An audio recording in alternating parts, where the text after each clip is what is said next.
Hola, ¿qué tal? Bienvenidos a nuestro encuentro diario con la salud, su médico en casa. Este es un espacio para que conversemos de salud, de bienestar, para que hablemos además de promoción de la salud y prevención de la enfermedad. Por eso estamos en directo, para que puedan participar a través de líneas telefónicas con sus inquietudes. Tenemos dos líneas, 232-4604 y 018-051-5015. Saludo especial para quienes nos acompañan a esta hora en nuestras emisiones en directo y también para quienes madrugan con nosotros de lunes a viernes a las 5 de la mañana en nuestras repeticiones. El tema del día es vital, es muy importante porque tiene que ver con la automedicación. Nuestra cultura es muy dada a automedicarse. Esta pastillita me sirvió para el dolor de cabeza, tomate esta pastillita, o tengo tal dolor o X dolor, me recomiendan unas goticas naturales que a la hora de la verdad podrían ocasionarme algún problemita de salud. Otra cosa, ¿quién no toma 2, 3 medicamentos? Todos tomamos medicamentos para algo que tenemos, para que están dentro de un tratamiento.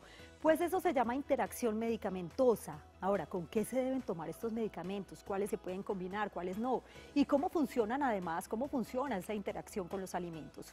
Es el tema de hoy en Su Médico en Casa. Así que los invito para que veamos lo siguiente. Aunque es una práctica muy común, automedicarse puede traer graves consecuencias para la salud. El desconocimiento, las dificultades para el acceso a los servicios médicos y el autodiagnóstico son algunas de sus causas. Un dolor de cabeza, una inflamación de garganta o un dolor muscular son males habituales para quienes no van al médico, sino que prefieren acudir a algún medicamento que los alivie rápidamente.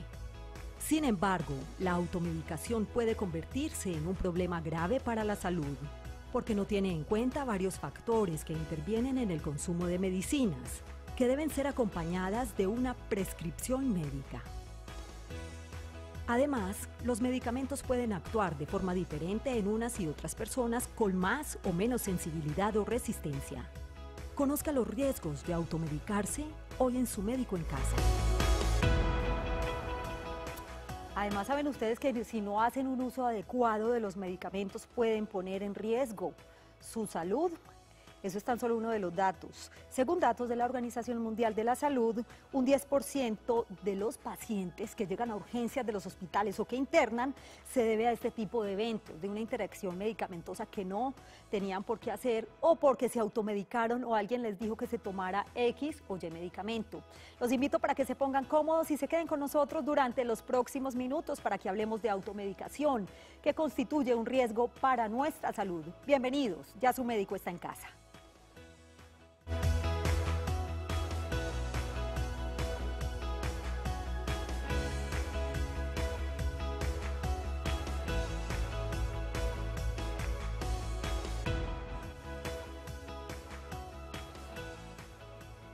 Gracias por estar nuevamente en Su Médico en Casa. Comenzamos con el tema del día. Vamos a hablar de automedicación, que es tan común en nuestro medio. Además, la automedicación puede constituir un riesgo para nuestra salud. En algunos casos puede provocar algunas alergias o una mala reacción en el organismo, incluso llevar a la muerte. Está con nosotros la doctora Isabel Escobar Toledo. Ella es médica toxicóloga clínica. Gracias por estar acá, doctora. Bienvenida. Muchas gracias, Yasmín, por la invitación. Y sobre todo para aclarar todas estas dudas que tenemos en relación con el tema de hoy. No solamente hay líneas telefónicas activas para que participen, también pueden interactuar en redes sociales. En Twitter, numeral Su Médico en Casa, @Teleantioquia, y en Facebook, canal Teleantioquia. ¿Tienen algún medicamento o están de pronto bajo algún tratamiento en este momento? Seguramente tienen muchas inquietudes en relación con esto. ¿Cuántas pastillas, por ejemplo, o pastas se pueden tomar al día? Vamos a hablar de eso, doctora. Ahora, una pregunta con la que quiero iniciar, que la hemos dejado así siempre pendiente y tiene que ver con los medicamentos o la medicina natural. Dicen, no, eso no te hace daño, tómate estas goticas, que eso es natural, no pasa nada. Muy bien, pues hay una falsa creencia y como esta falsa seguridad de que los productos naturistas, como son de origen natural, pues no pasa nada, son inocuos y no tienen ningún tipo de problemas. Resulta que, por ejemplo, para el manejo del dolor, muchos pacientes buscando evitar la gastritis que, por ejemplo, generan los antiinflamatorios como el diclofenaco o algunos de ellos, buscan productos naturistas. Y hay un producto específicamente que lo están vendiendo como si fuera un derivado de caléndula, Sí. única y exclusivamente, y la gente se lo empieza a tomar tranquilamente porque piensan que es un derivado natural de esta planta. Y que no hace daño. Pero hemos encontrado casos importantes de reacciones muy graves de la piel, del hígado, de los riñones e incluso de la sangre. Entonces no es un producto inocuo y de hecho está en estudio este tipo de productos porque lo que se ha encontrado es que pueden tener productos similares a los antiinflamatorios que ya estábamos mencionando, a la aspirina, entonces también puede generar reacciones alérgicas y reacciones muy graves de toxicidad. Y el ibuprofeno también, doctora. El ibuprofeno como en tal, exceso. exacto, o sea, todos los medicamentos deben ser prescritos por un médico después de una adecuada evaluación de los factores de riesgo que tiene cada paciente, de sus antecedentes específicos, porque esto nos podría contraindicar la prescripción de uno u otro medicamento para cada paciente. Automedicarse es un riesgo para nuestra salud, es el tema de hoy en Su Médico en Casa, para quienes acaban de llegar a sus pantallas. Y a esta hora saludamos a Marcela, que se encuentra aquí en Florencia. Bienvenida. ¿Y cuál es tu inquietud? Marcela, bueno, mientras restablecemos la comunicación con Marcela, les recuerdo nuestras líneas telefónicas 232-4604 y 018-515015. Doctora Isabel, ¿por qué constituye un riesgo para la salud no usar adecuadamente los medicamentos? Y aquí estamos hablando de una interacción medicamentosa, como se le conoce.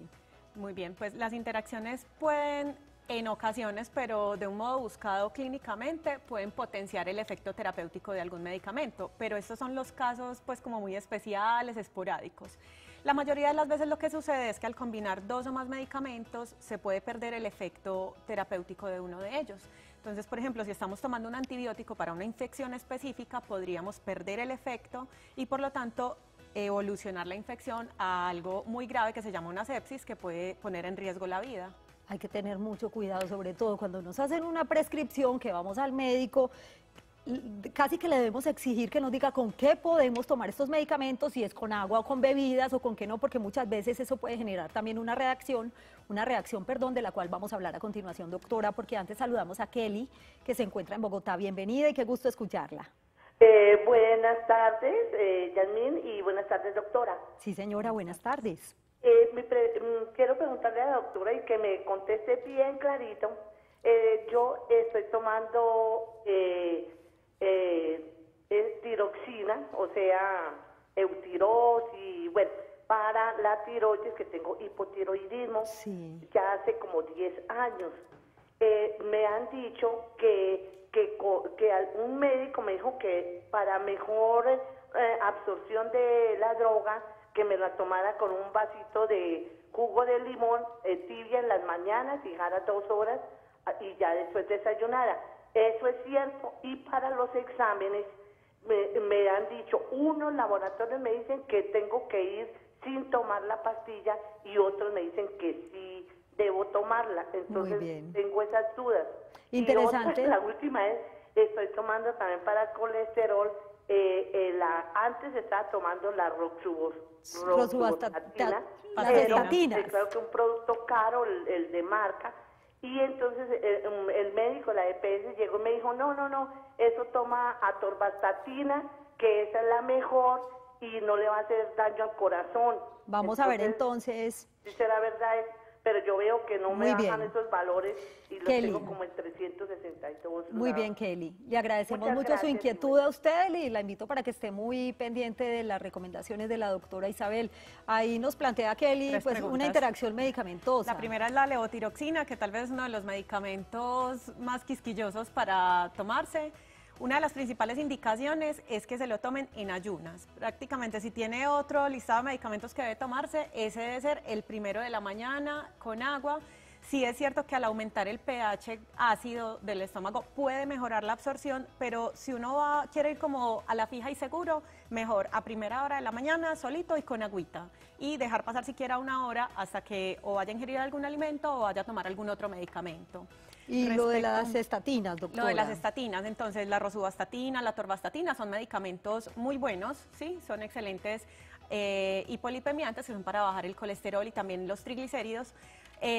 Si le indicaron rosuvastatina, tal vez tenía alguna indicación específica, pero no quiere decir que la atorvastatina sea mala. Son medicamentos que se demoran un tiempo en obtener sus beneficios y que también hay que ayudarse un poco con una dieta adecuada y con muy buena actividad física. Ella nos mencionaba, doctora, lo del el primer medicamento que el médico le recomienda, tomarlo con zumo de limón.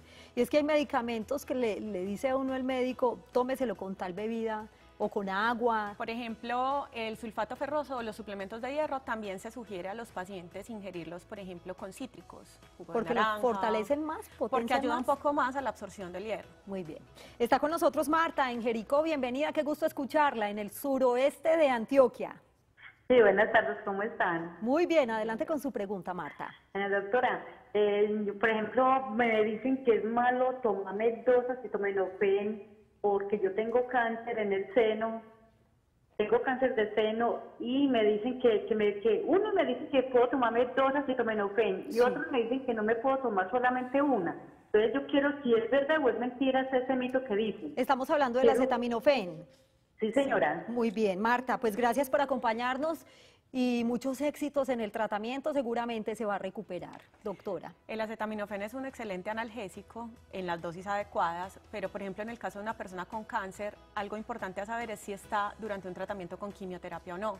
La mayoría de quimioterapéuticos tienen alto impacto en el hígado y el acetaminofén debe utilizarse en unas dosis más bajas en los pacientes que tienen riesgo de generar toxicidad en el hígado por otros medicamentos o porque tengan alguna enfermedad como tal dentro de este órgano.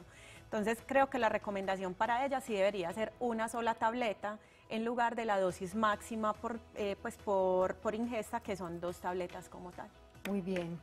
¿Cuáles son esos efectos adversos que puede traer o ocasionar una mala interacción medicamentosa? De eso hablaremos más adelante, porque antes saludamos a Magali, que se encuentra en Barranquilla. Bienvenida y la escuchamos. Gracias, buenas noches. Adelante. Sí, gracias.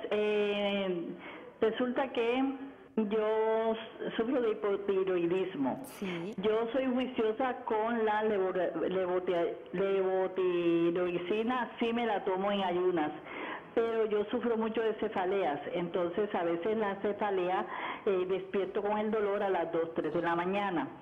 Yo tengo que tomarme necesariamente un acetaminofén. Sí. Después que me tomo esto, yo por lo general siempre 4, 4 y media me estoy tomando la levotiroxina. No sé si eso me contrarresta. Muy bien. Magali. La aplicación de la una con la otra. Claro. Además ¿Ya? es una excelente pregunta. Gracias por acompañarnos hoy en Su Médico en Casa. Y digo excelente pregunta, doctora, porque es que hay muchos mitos en relación con el tema del acetaminofén. Y muchas personas lo hacemos, tomando otros medicamentos. Cuando tenemos una migraña o dolor de cabeza, tomamos este tipo de pastas. Acetaminofén. En el caso de ella, por ejemplo, como pasan 2 horas entre la ingesta del acetaminofén y la ingesta de la levotiroxina, no habría ningún problema en ese caso específico. En otros pacientes, por ejemplo, los que toman terapias o tratamientos para la tuberculosis, por ejemplo, estos pacientes deben contenerse un poquito con las dosis de acetaminofén y más bien preguntar al médico, porque el acetaminofén y los medicamentos para la tuberculosis tienen un alto riesgo de inflamar el hígado. Entonces pueden potenciar el efecto tóxico del uno sobre el otro. O sea que hay que tener mucho cuidado ahora. ¿Qué efectos adversos produce una mala interacción medicamentosa? O lo que mencionaba la doctora Isabel, ¿cómo dejar o cuánto tiempo debe transcurrir entre la toma de una pastilla y la otra pasta que es completamente diferente? De eso hablaremos después de la siguiente pausa muy breve en Su Médico en Casa. Enseguida regresamos con el tema del día. Estamos hablando de la automedicación, que en la mayoría de los casos constituye un riesgo para nuestra salud. Volvemos.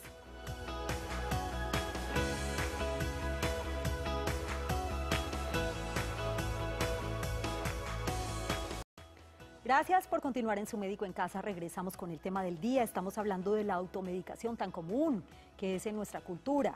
Constituye un riesgo para nuestra salud. Estos datos son muy valiosos, muy importantes para que tomemos nota. Interacción medicamentosa es la administración de 2 o más medicamentos o de un medicamento con un alimento o sustancia natural con propiedades particulares en su absorción, metabolismo o acción, lo que puede desencadenar en eventos adversos. El 80% de las personas mayores de 65 años consumen medicamentos a diario y de ellos el 34% se toma más de 3 grupos farmacológicos, que era lo que hablábamos ahora.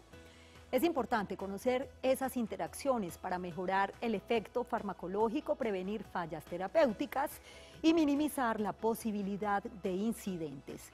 Quienes son prescritos con antibióticos, la mayoría de veces los toman con el estómago lleno, pero la ampicilina, dicloxacilina, cefalexina, fosfomicina y acitromicina, monodosis de 2 gramos, deben ser tomadas 1 hora o 2 horas después de las comidas.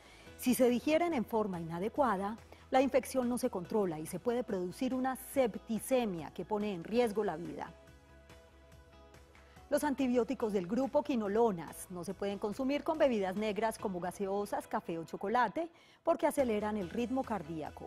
Por último, en la prescripción, que lo decíamos ahorita, de los médicos, es obligación escribir si el medicamento se consume con agua, antes, después o con las comidas, porque muchas veces todos estos medicamentos que tomamos, a veces los tomamos también en medio de las comidas. Doctora, ¿cuáles son esos efectos adversos de una mala interacción medicamentosa o de no combinarlos como deben ser? Si hablamos, por ejemplo, de la interacción medicamento-alimento, lo principal es la disminución de la absorción del producto hacia el torrente sanguíneo para que pueda llegar al sitio donde debe hacer su actividad terapéutica. Entonces eso es lo principal y por eso debemos saber cuáles deben ingerirse con alimentos y cuáles no. Un ejemplo tradicional, por ejemplo, son los antihipertensivos. El captopril y el enalapril son 2 medicamentos que pertenecen al mismo grupo terapéutico, sí, pero que tienen algunas características diferentes. Por ejemplo, el captopril debe tomarse con estómago vacío. Y son de alto consumo, doctora. Son de alto consumo, son bastante prescritos porque son muy buenos antihipertensivos. En cambio, el enalapril es un medicamento que puede tomarse con el estómago lleno o vacío y no va a tener ningún problema. Entonces tienen esta diferencia que es importante que las personas conozcan. Asimismo, lo que hablaban de los antibióticos, por ejemplo, la cefalexina y la amoxicilina pertenecen a un grupo amplio de antibióticos, pero tienen algunas características diferentes. La amoxicilina no tiene ningún problema de ingerirla con los alimentos, mientras que la cefalexina sí debe tomarse idealmente con el estómago vacío. En su médico en casa, los televidentes siempre tienen la palabra, por eso a esta hora saludamos a Luz González, que se encuentra aquí en la ciudad de Medellín. Bienvenida y la escuchamos, Luz. Gracias, Yasmín, muy amable. Gracias por su programa y recuerde que en cualquier momento me gustaría que hablen de la osteopenia. ¿De la? Osteopenia. Osteopenia. Sí, sus palabras, sus deseos son órdenes, así que lo tendré presente para los próximos días para que esté muy pendiente. ¿Listo? Gracias. Adelante. Y tengo 2 preguntitas para la doctora. Vamos brevemente. Primera. Vea, yo tomo alendronato, ¿cierto? Me han dicho que el alendronato no se debe mezclar con otras pastillas, pero no sé con cuáles otros. Listo. ¿Y la segunda? Cuando me duele la cabeza, yo tomo acetaminofén. 2, ¿está bien? ¿O qué debo de hacer al estar tomando el alendronato? Muchas gracias, doctora. Muy buenas preguntas, Luz. Gracias por acompañarnos, Lo que le han dicho es adecuado. El alendronato idealmente debe tomarse solito. Entonces, si hay un dolor de cabeza o cefalea que es recurrente, pues el acetaminofén es un medicamento que de entrada es adecuado, pero si es demasiado frecuente, sí sería bueno que consulte a su médico para evaluar un poco más las características de ese dolor y ver que no haya ningún otro tipo de enfermedad alrededor de este síntoma. Doctora Isabel, ¿cómo hacer un uso adecuado de los medicamentos con los alimentos? Porque, como decía ahorita, hay medicamentos que uno normalmente toma cuando está o cenando, o al almuerzo, o al desayuno. ¿Esto debe ser así o no? Lo que pasa es que cada medicamento tiene como sus características específicas, entonces siempre es muy importante preguntar. Antes de salir del consultorio del médico, aclarar las dudas. No siempre los médicos tenemos una respuesta inmediata, puede que sea necesario que busquemos un poco la información respecto al medicamento y eso está bien porque la idea es darle al paciente la información más certera posible que permita que su tratamiento sea adecuado y responda como queremos. Ese es como el mensaje principal, sí, doctora Isabel. Preguntar. Preguntar y que el médico nos diga, este medicamento se puede tomar con agua o con el estómago vacío o con el estómago lleno. Gracias por acompañarnos. Muchas gracias, Yasmín, por la invitación. Este tema queda pendiente con más inquietudes de los televidentes, así que en los próximos días volveremos a hablar de automedicación, que constituye un riesgo para nuestra salud. A ustedes gracias por su compañía, que tengan una feliz noche y un feliz día para quienes están con nosotros en las mañanas. Ya viene Su Caso en Casa. Chao.